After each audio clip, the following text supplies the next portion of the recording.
let's say you want to send multiple emails to the user. So this is how you can do it. Get to your make dashboard, and let's say I want to watch the response of a form. You can add your form right here. Let's add a new connection, and add a new webhook and a totally new connection to our Formaloo.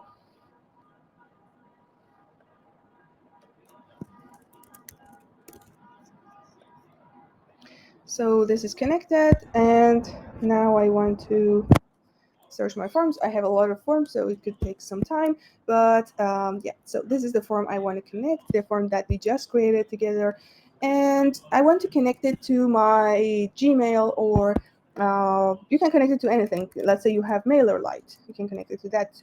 Let's say you have Revo or MailChimp, whatever email service you use, or Gmail, you can send an email through that.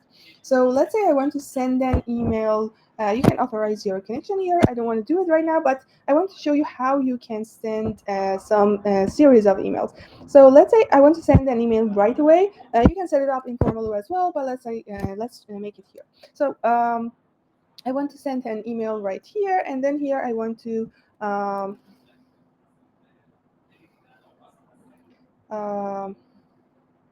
make a router. So a router is something that can make sure that you can do multiple things. So here I will set some filter, or you can set some rules to, let's say, here I also want to send another email, send an email to someone else or to the same person. And you can create your filters however you want. Maybe if the person's email address was something specific, I want to do this. If it was something else, I want to do something else. So you can create filters based on the responses provided on the form, and you can make sure that people receive valid information based on different situations. You can do the same in Formaloo as well. So if this is how you can do it, for example, in 10 days, I want to send another email in 10 days. This is good for that. But in Formaloo, you can set logical email notifications.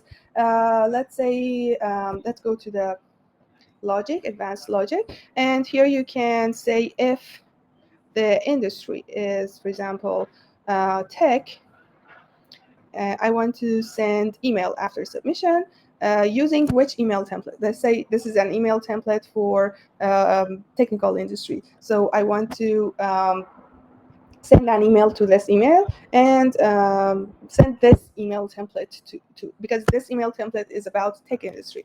And let's say if it was healthcare, I want to send a different email address, a different email template to this user. Let's say it's this email template. So you can send different emails based on the user's responses. And this is how you can nurture the leads based on the responses. So you create one email template for tech, one email template for health, and use logic to send the right email to the right user segment.